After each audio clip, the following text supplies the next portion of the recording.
কিছুমানৰ এটা পৰিয়ালত 10-20টাকৈ পোৱালি জন্ম দিব। তাৰ পিছতে অসমত থকা মাটিবোৰ অবৈধভাৱে বেদখল কৰিব, আধা মাটি লৈ ল'ব। তাৰ পিছতে ক'ব আল্লাহে দিয়া বস্তু, আল্লাহে দিয়া সন্তান। থৈ না তহঁতক আল্লাহে সন্তান দিয়েহে। তোমাক ভণ্টি বুলিয়ে কৈছোঁ, কাৰণ কিহত তুমি মোতকৈ বয়সত ডাঙৰ নহ'বা। আল্লাই সন্তান নিদিয়ে যদি তেতিয়া তুমি ৰাতিপুৱা শুই উঠিয়ে গংগাজল কিয় দিয়া? তুলসী চপুত্ৰাত কিয় গংগাজল ঢালা? আৰু আমাৰ যেন সূৰ্য যেন আছে, এই সূৰ্যক কিয় পূজা কৰা? মোক এইটোৰ উত্তৰটো তুমি দিবাচোন। এইখিনিয়ে তোমাক ক'লোঁ।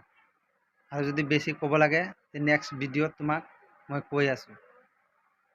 কাৰণ কিহৰ কাৰণে বহুত মানুহ আছে যে ল'ৰা ছোৱালী জন্ম নহয় বিয়াৰ বহুত বছৰ পিছত, তেতিয়া ইটো মন্দিৰৰ পৰা সিটো মন্দিৰ, ইটো বাবাৰ পৰা সিটো বাবা, ইটো মাৰ পৰা সিটো মা কিয় খুজি থাকে?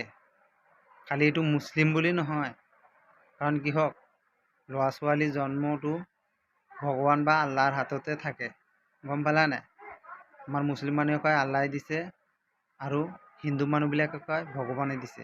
ভণ্টি, তোমাৰ কমন চেঞ্চ নাই? তুমি স্কুলত যোৱা নাই নেকি কেতিয়াবা? ল'ৰা ছোৱালী ভগৱান বা আল্লাহৰ দানীয় বস্তু। কাৰণ বহুত মানুহে বিয়া পতাৰ বহু বছৰলৈকে সন্তান নহয়।